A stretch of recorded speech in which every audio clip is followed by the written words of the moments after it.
lagi dengerin dan nonton Sudut Dengar Parlemen bareng sama Nadia Kanaya. Nadia hadir dengan informasi yang hangat karena di akhir Desember 2024 harusnya sudah tidak ada lagi yang namanya honorer.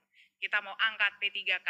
Kemarin saya sudah mengangkat hal ini bersama Pak Mardhani Alisera. Nah, sekarang beliau sudah hadir lagi di sini menemani saya. Siap, Nadia. Saya mau mengucapkan selamat terlebih dahulu karena Bapak sudah terpilih juga menjadi Ketua BKSAP DPR RI, ya kan?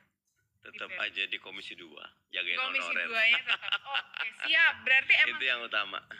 doanya banyak sekali loh Pak kemarin. Iya, padahal saya lagi mudah-mudahan bisa belajar tempat lain, tapi doanya lebih kuat. Berarti memang intinya Bapak sangat dibutuhkan dan tepat di Komisi 2. Siap, pokoknya kalau buat perjuangan dimanapun siap. Oke, kemarin di P3K sebelumnya kita membahas soal P3K, soal honorer. Banyak sekali yang mengucapkan terima kasih kepada Pak Mardhani sudah memperjuangkan, menyuarakan suara teman-teman honorer yang resah gundah gulana gimana dengan statusnya, gimana dengan nasibnya. Dan akhirnya di November ini, di akhir Desember ini harusnya sudah tiada lagi Amin. yang namanya honorer, ya kan? Ya. Tapi ternyata pengangkatan 2024 ini di akhir Desember ini honorer sudah tidak ada, harus P3K semuanya. Jadi seolah-olah kayak apakah ini sudah benar-benar kita siap untuk mengangkat atau cuma sekedar kayak quote unquote kayak ya udah pindah aja statusnya dari yang honorer jadi P3K, tapi haknya, perlakuannya atau apa yang mereka peroleh itu sama gitu. Ya, Nadia dan teman-teman, memang ada dua nih ya. Satu secara prosedural, dua secara substansial. Oke. Maunya dua-duanya kelar nih. Yes. Prosedural dari honorer jadi P3K. Substansial dari P3K. P3K itu kan bagian dari ASN. Yes. ASN kita bagi dua, PNS dan P3K. Karena dia bagian dari ASN, maka P3K juga punya hak, kesempatan tumbuh, berkembang, promosi, seleksi, nominasi, jaminan hari tua, sama dong. Iya. Karena sama-sama. Yes. Nah, bahasanya gini, kalau tidak ada rotan, akar pun jadi. Apa maksudnya? Pastikan yang prosedural jalan dulu. Oke. Sambil semua masuk gerbong, jadi P3K resmi di Desember 2024. Baru habis itu kita akan paksa yang prosedural ini masuk ke yang substansial. P3K kan banyak tuh. Pak, pakaiannya curhatannya apa coba saya juga pengen tahu nih.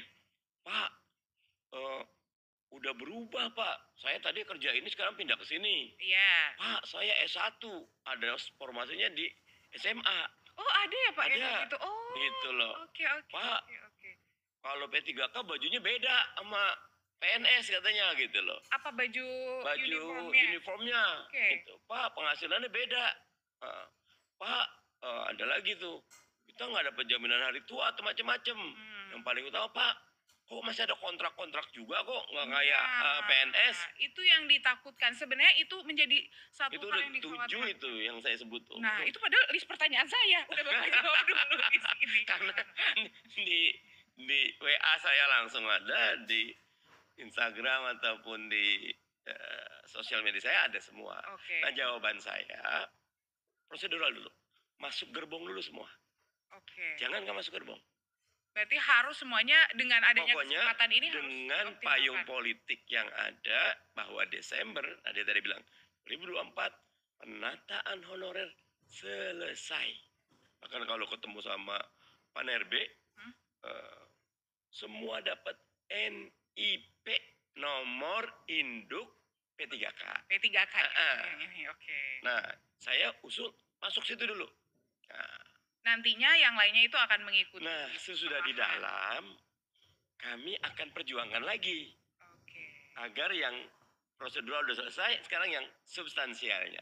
Oke, Gitu. berarti yang kekhawatirannya yang tadi banyak itu perlahan-lahan lah nanti Pak Mardhani dan teman-teman dan bapak-bapak, ibu-ibu yang ada di Komisi 2 akan menyelesaikan satu Bukan cuma di persatu. 2, sebenarnya di 10 dan bukan cuma saya. Oh ya, karena Kalau ada di buruh dan yang pertemuan di lainnya 2 ya. tuh hampir semua partai pro sama honorer. Oke, Gitu. oke. Nah, kalau kalau dari kesiapan anggaran sendiri, Pak, sebenarnya sudah cukup siapkah? Karena kalau dari beberapa daerah katanya, kenapa makanya ada honorer paruh waktu? Karena sebenarnya untuk menyiasati anggaran yang tidak cukup itu. Dan ada lagi nih Pak, yang menyampaikan kalau mau dikat ya aku ya. Tunggu dulu, belum selesai nih. udah mau Galak tunggu dia. nih. Jadi kayak ada yang menyampaikan kalau sebenarnya honorer ini ketika tidak lolos nantinya akan menjadi paruh waktu. Dan itu membuat yang tadinya oh enggak kok semuanya full time, pengangkatannya ini lulus nggak lulus akan tetap full time, tapi ada yang bilang kayak enggak, nanti yang nggak lolos akan jadi paruh waktu. Ya. Nah, perumpamaannya naik kereta tadi. Pokoknya jangan ada satupun yang ketinggalan kereta. Gerbong jangan ada yang Jangan yang ketinggalan gerbong. kereta. Oke. Gitu loh. Bahwa ada yang diri, ada yang duduk, ada yang desak-desakan, masuk dulu. Pas kereta jalan, baru kita tata ulang tuh. Kita kayak perlu kereta ulang, tambahan kereta. Kita kayaknya perlu pengaturan, gerbong ini kesedikitan, majuin, rapiin. Nah, karena undang-undang ASN yang baru, yang Oktober 2023 itu memudahkan quote and unquote pemecatan ASN yang tidak perform. Dulu namanya kalau udah jadi ASN, udah dah masuk surga udah istilahnya. Nggak bisa dipecat. Kebal ya kan, kebal. Ada yang udah dipecat sama atasannya 20 tahun berikutnya masih tercatat sebagai ASN gitu loh. Nah, kalau sekarang dimudahkan. Bahasanya kalau Anda tidak perform, ya monggo keluar. Dimudahkan. Terus ada penataan nih, ada talent National Talent Pool, KP3K, kalau dia bagus bisa jadi dirjen. Oke. Bisa eselon 1. Berarti sebenarnya di P3K pun ada jenjang karir. Ada. Wajib disamakan Oke. selama merit sistemnya berlaku. Tapi kalau didetailkan anggaran, kita bahas segmen berikutnya ya. Karena ini panjang kali lebar. Oh itu, di segmen berikutnya atau episode selanjutnya? Ya, kalau ditanya segmen berikut saya jawab. Kalau episode berikutnya juga boleh. Oh oke. Tapi kalau dilihat lagi dengan adanya P3K ini Pak, sebenarnya ini PP-nya gimana? Karena kan sebenarnya dari mekanisme ini yang harusnya yang menjadi pertanyaan banyak masyarakat itu sebenarnya harusnya bisa terjawab dengan adanya PP. Tapi PP-nya belum kunjung ada. Gimana soal PP-nya ini? Kan harusnya sudah turun karena undang-undangnya sudah disahkan. Aturannya bulan September ya Pak, harusnya sudah maksimal turun. Tapi hingga detik ini belum ada kabar. Jadi PP itu ada beberapa komponen. Oke. Salah satunya harus menunggu persetujuan dari presiden. Apa saja pointernya dan siapa yang ditunjuk. Saya berbincang dengan Kementerian Pan-RB. Draftnya sudah jadi. Kami sudah bahas sampai tanggal 20-an, kita kan tinggal 30 selesai tuh periode lalu.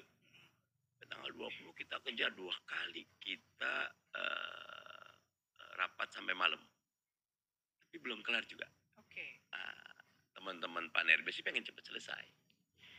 Salah satu kenapa lambat karena tadi dia tidak cuma melibatkan Pan-RB. Ada banyak kementerian yang terlibat. Stakeholder lainnya. Stakeholders, presiden juga memberi masukan.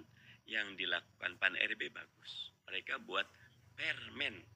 Kalau nggak salah 48, 49 permennya 2023. Yang menjadi payung agar Desember 2024 semua honorer selesai urusannya. Permennya udah ada. Kita udah cek, aman.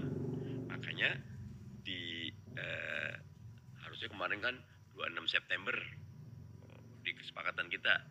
Tapi rupanya BKN, Pan-RB melihat beberapa hal. 1 Oktober baru dibuka pendaftaran, 20 Oktober udah ditutup. Karena udah mulai nih ada yang lolos nih, udah ada nih, udah ada yang udah lolos alhamdulillah. Ada juga yang baru diumumkan hari ini. Oke. Ada beberapa, itu tergantung dari ke instansi dan KL masing-masing. Nah, jadi kalau buat saya paling baik ada PP-nya. Tapi kalau permen itu niatnya baik untuk proses ini jalan, nggak masalah buat saya. Tapi tetap harus ada PP-nya kan? Harus dibahas di periode sekarang. Oke, berarti ini akan di Komisi 2 pun akan tetap mendorong untuk Walaupun itu. secara aturan namanya PP itu adalah domainnya eksekutif. Tetapi karena dalam kesepakatan di periode lalu PP-nya dikonsultasikan kepada DPR dalam hal ini Komisi 2, maka kita di Komisi 2 juga berhak untuk bertanya dan melihat agar materi yang ada di PP betul-betul sesuai dengan apa yang sudah menjadi keputusan politik. Karena Nadia yang namanya kan 3 tuh, bahkan kalau bisa 4. 1, tidak ada PHK kepada P3. Yes. Oke. Selain nomor 0-nya tuh semuanya selesai diangkat di Desember 2024. Tidak ada PHK, tidak ada pengurangan penghasilan. Yes. Nah, masuk dari situ. Yang terakhir tuh SD, SMP juga bisa jadi P3K. Yes. Nah, 4 ini urusan politik.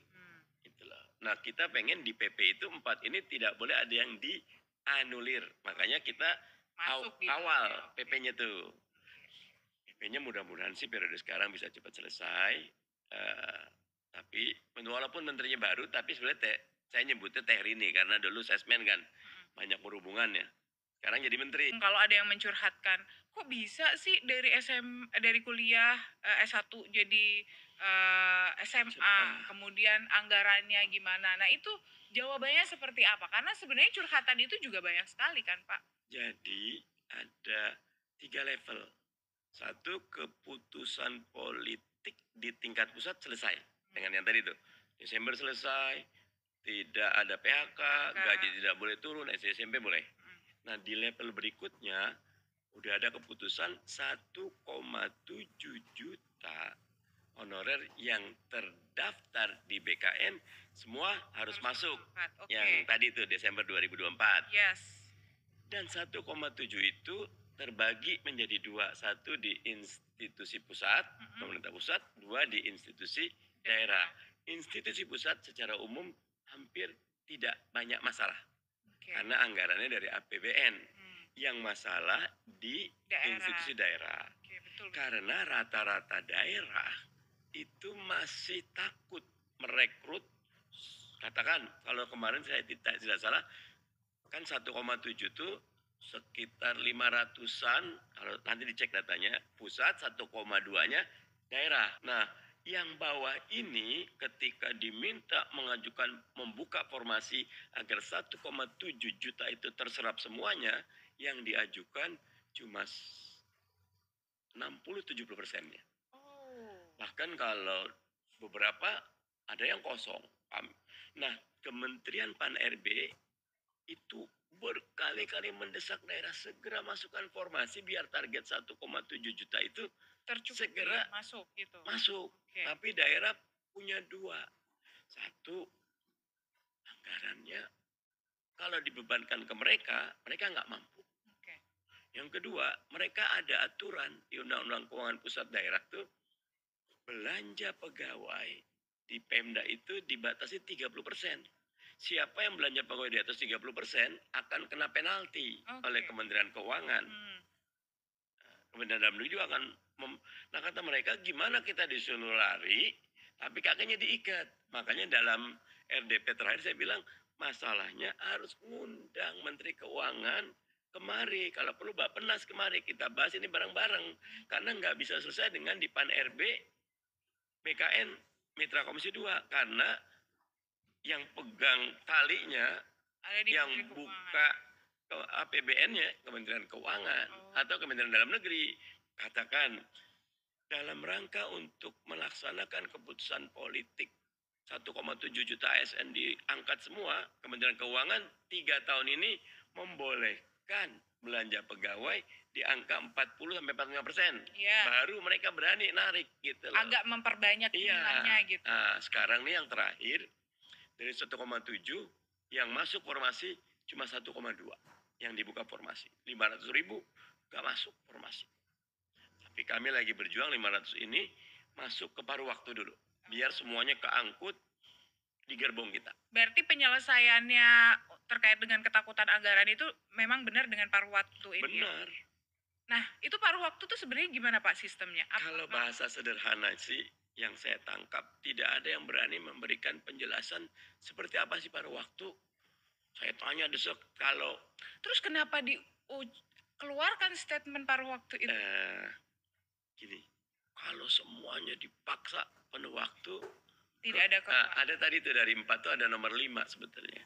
Tidak mengganggu keuangan negara.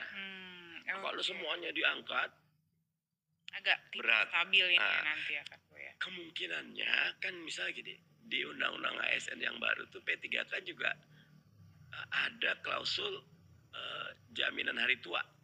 Oke. Itu dimasukkan.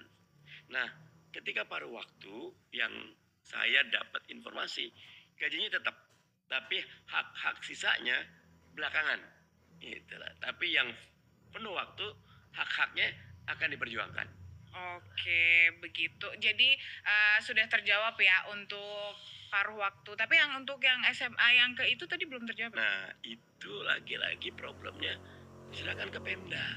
Nah, Pemda ngelihat untuk formasi seperti ini cocoknya SMA dia bilang.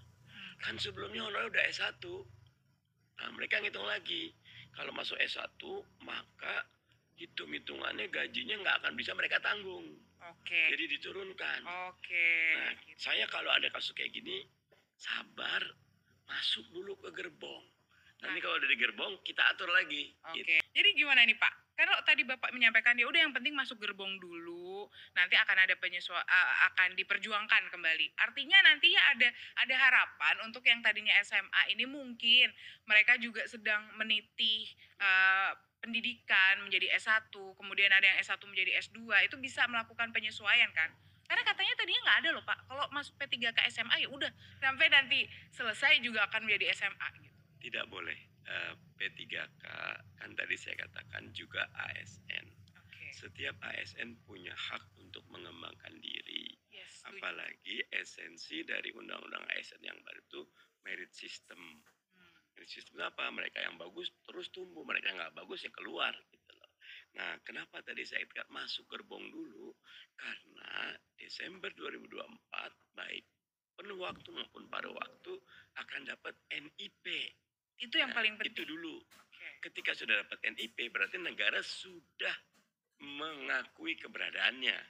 Sebetulnya penuh paruh nggak ada tuh NIP-nya warnanya beda-beda sama aja gitu loh. Oke, nggak jadi sama biru aja. atau nggak ada abu-abu gitu ya. Nah, nanti di dalam kita akan paksa termasuk di undang-undang ASN yang baru, bahkan di undang-undang kemarin tuh sebetulnya di penjelasannya ada yang harus dilakukan oleh negara, melakukan audit terhadap ASN yang ada atau honorer yang ada. Ada beberapa honorer, saya suka menyebutnya ada 2 jenis kan. Ada honorer siluman, ada honorer pejuang. Nah, ini honorer siluman ini juga Honorer banyak siluman sekali itu boleh jadi orangnya baik kali ya, tetapi cara masuknya tidak baik. Karena tergantung, misal kadang-kadang dia punya akses di kepegawaian, dia punya akses di pemerintahan, bisa masuk. Yang udah puluhan tahun nggak masuk-masuk. Kita perjuangkan yang pejuang dulu, yang ini harus dikeluarkan. Kalau ini sudah keluar, keretanya dikosong tuh, ayo masuk ke depan, rapiin. Nah, itu yang akan dilakukan. Jadi kalau bagaimanapun buat semua honorer, tetap optimis, tetap ikut aturan, dan tetap berdoa agar prosesnya dimudahkan. Karena saya lagi banyak bantuin honorer K2. Kalau Nadia tahu, honorer K2 itu honorer K1 yang tidak beruntung. Padahal honorer K1 2015 diangkat ASN semua. Yang K2 sama mereka, tapi enggak masuk gerbong. Akhirnya sampai sekarang terlunta-lunta. Nah, ini gimana? Nah, yang kami inginkan, mau penuh waktu, paruh waktu, masuk gerbong dulu gitu loh. Sehingga nanti akan mendapatkan hak-haknya secara proper. Mungkin nantinya yang di paruh waktu ini juga akan bisa menjadi. Kami akan dorong semua yang ASN nggak ada penuh waktu paruh waktu, tetap P3K gitu loh. Pak, kalau yang kemarin banyak beredar, tadinya kan kalau 5 tahun ya udah diangkat aja menjadi P3K, tapi nyatanya kan ada seleksi dan katanya ada yang sistem gugur di situ. Nah, kata dari beberapa media menyampaikan kalau nantinya yang gugur ini akan menjadi paruh waktu. Sebetulnya gini, karena kan maunya kami 1,7 langsung aja diangkat. Tapi ada undang-undang yang menyatakan bahwa seluruh proses menjadi ASN harus melalui tes. Kenapa? Karena kalau tidak melalui tes, merit sistemnya tidak terbangun. Kalau tidak melalui tes, nanti banyak titipan di Indonesia ini dimudahkan salah, dipersulit salah juga. Karena niat orangnya yang salah sebetulnya gitu. Makanya perbaikan orang itu yang utama itu. Orang yang amanah, jujur. Nah, yang kondisi dengan tidak sempurna ini kalau saya tetap masuk dulu, nanti tidak ada gugur nggak gugur, semuanya masuk. Tinggal anggaran tahun ini semua dapat. Misalnya yang masuk, yang daftar 5, yang nggak masuk, yang nggak daftar 5, semuanya penuh waktu, paruh waktu. Atau yang penuh waktunya 3, 7-nya paruh waktu. Nanti ini naik, masuk lagi, sampai semuanya masuk. Oke, Pak. Akhirnya yang tadinya yang kan pengangkatan di Desember 2024. Artinya sudah tidak ada honorer lagi. Yang diangkat adalah yang minimal 2 tahun bekerja. Kalau yang baru 1 tahun, nah gimana? Apakah nantinya juga akan tetap ada proses untuk pengangkatan P3K di 2025 mungkin? Akan selalu ada siklusnya. Karena yang pensiun kan ada terus itu loh. Nah, kalau sekarang kan bahasanya zero growth, pensiun berapa, masuk berapa. Nah, dengan adanya tambahan 1,7 mungkin akan diatur ulang sampai katakan 2027, 2029 baru mulai normal lagi. Nah itu akan dihitung dengan seksama. Oke, berarti semuanya ini nantinya juga mungkin yang teman-teman sekarang masih di usia kerja 1,5 tahun gitu ya, udah nggak apa-apa, kita jalanin dulu, tidak akan ada pemecatan yang pastikan ya Pak ya, itu sudah ketentuannya, tidak akan ada pemecatan, dijalani dulu, siapa tahu nanti kedepannya ada akan pengangkatan kembali untuk P3K yang disesuaikan kan Pak. Sebenarnya Pak, kalau kebutuhan dari setiap kementerian dan lembaga itu, dari kementerian dan lembaga atau pemerintah daerah sendiri yang menyampaikan ke BKN, atau dari BKN sendiri yang udah punya formula untuk kalau kementerian ini atau pemerintah daerah ini kuotanya SMA-nya segini, ininya segini gitu, gimana Pak? Kalau kebutuhan dari bawah, tapi proyeksinya dari atas. Nah, dari atas itu BKN, PANRB dengan Bappenas memproyeksi Indonesia perlu berapa sih dokter spesialisnya, berapa sih perawatnya, berapa dicek, berapa jumlah rumah sakit. Ini kurang rumah sakit, di bawah jangan-jangan nggak perlu rumah sakit kok, masih bisa. Padahal kalau hitungan jumlah penduduk lebih besar, rumah sakit harus nambah. Dari bawah, dari atas akan nyampein. Nah, jadi antara bottom up sama top down dihitung, dapat angka komprominya. Kompromi itu yang disepakati, dibukalah formasinya. Jadi ketentuannya sebenarnya dari dua pihak itu. Dari dua belah pihak, walaupun tetap bottom up yang lebih banyak. Dari bawah usulannya. Oke Pak, sudah habis waktu saya? Masih ada 2 menit lagi. Oke Pak, 2 menit terakhir, apa yang Bapak ingin sampaikan untuk teman-teman yang mungkin sekarang masih berjuang, masih ada keraguan dengan P3K ini nantinya ke depannya, baik dari segi apa yang mereka, hak-hak yang mereka dapat, kewajiban dan yang lainnya Pak? Namanya hidup di dunia, nah dia nggak ada yang sempurna. Ya, setuju. Prosesnya juga ada. P3K juga demikian, karena pertumbuhan ekonomi kita juga masih belum melompat gitu loh. Negara juga punya banyak beban gitu loh. Yang saya usulkan, jalani proses dengan penuh kesyukuran, saat yang sama tingkatkan kapasitas dulu. Terus belajar, terus suka ilmu, terus tumbuhkan kelebihan. Nanti lama-lama orang ini bagus, bagus, bagus, cepat naiknya. Karena banyak cerita P3K yang bisa masuk ke pos-pos yang bagus adalah mereka yang suka belajar. Nah, jadi kalau buat saya, minta maaf misal, wah udah paruh waktu masuknya, turun kelas lagi, gitu. Masuk dulu, syukuri dulu. Nanti dari situ tumbuh berkembang. Karena kalau udah ngambek, nggak badul, nggak maju-maju kita. Terima gitu. dulu. Iya. Kita lihat perkembangan nanti seperti apa. Terima, syukuri, terus tumbuh kembangkan diri, nanti ketemu jalannya. Oke, terima kasih Pak Mardhani sudah hadir di Sudut Dengar Parlemen. Semoga tidak bosan-bosan Pokoknya untuk TV Parlemen keren. Terima kasih sekali. Semoga apa yang kita berikan bisa menjadi informasi, dan buat teman-teman yang sedang berjuang untuk P3K di 2024, kita berjuang sama-sama. Semoga nanti akan ada hasil yang terbaik yang sesuai, ya kan? Akhir kata, saya Nadia Kanaya, Pak Mardhani Alisera, dan semua kerabat kerja yang bertugas undur diri.